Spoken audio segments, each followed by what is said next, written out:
কালকের মিটিং থেকে আমি চাষিদের ওই টাকাটা দিয়ে দেবো। তো বন্ধুরা, ভিডিওটি শুরু করার আগে বলি যে যদি আপনি চ্যানেলটি সাবস্ক্রাইব না করেন এক্ষুনি সাবস্ক্রাইব করে নিন, কারণ যেইটুকু খবর পাওয়া যাচ্ছে, যেইটুকু খবর পাচ্ছি, কৃষক বন্ধুর খরিফ মরশুমের টাকা কিন্তু খুব দ্রুতই ঢুকতে চলেছে।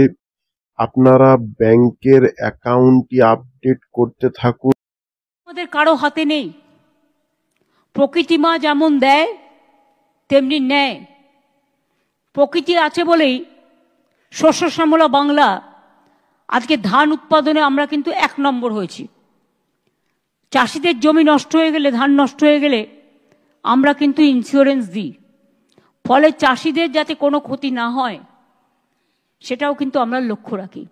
কালকের মিটিং থেকে আমি চাষিদের ওই টাকাটা দিয়ে দেবো। হ্যাঁ, এছাড়াও এই যে বলছিলাম তারাপীঠে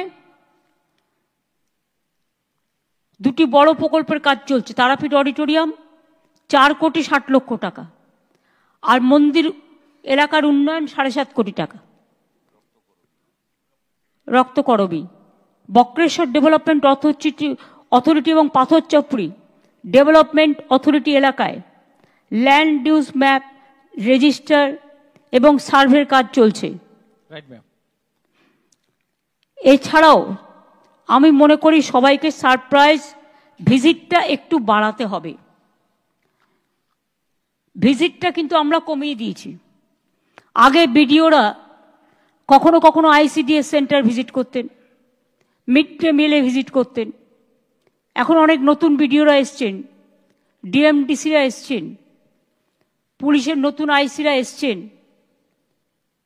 তাদের সকলকে কিন্তু এগুলো লক্ষ্য রাখতে হবে।